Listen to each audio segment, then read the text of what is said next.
The roller coaster life of Britney Spears in 2008 can be summed up by two Rolling Stone magazine covers. On February 21st, it was Britney Spears, Inside an American Tragedy. And on the latest issue, Yes, She Can, Britney Returns.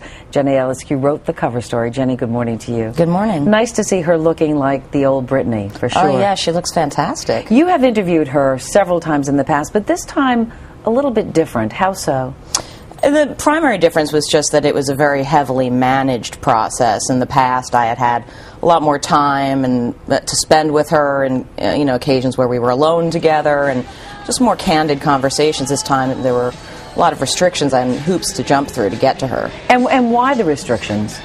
Well, it was never entirely clear to me why, although I was told that it, was largely to do with this conservatorship that her father has had over her since early this year. Yeah, her dad now has tremendous control over her. You weren't allowed to ask specific questions about that, but what was the sense you got about how Britney feels about her dad's control? Because he basically controls everything in her life. Unfortunately, I couldn't actually ask her explicitly, like, how do you feel about all this? And everybody sort of assumes, well, she looks like she's doing great, she's smiling on our cover, she's smiling, and she does, in fact, look fantastic.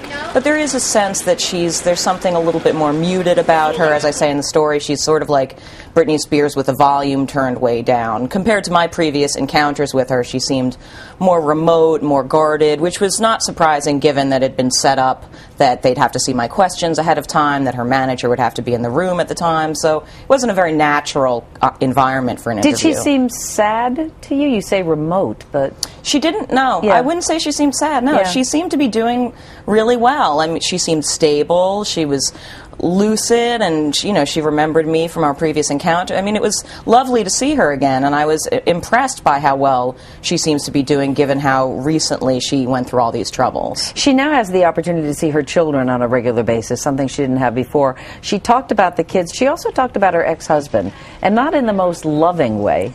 Yeah, it was sort of a roundabout topic, because as you might imagine, that was one of the topics that we weren't officially supposed to talk about, and she kind of snuck it in there when I was asking her how motherhood has differed from what she expected, and she said, well, I didn't expect my husband was going to leave me, and and it kind of goes from there into, I don't think she was deliberately trying to talk about it, but clearly in that moment she couldn't resist. Yeah, she said her kids had picked up some bad words. Yes, they didn't come from her. They didn't come from her, she said. Did you get the sense, Jenny, talking with her, even in the limited amount of time that you had, that she can make a successful comeback?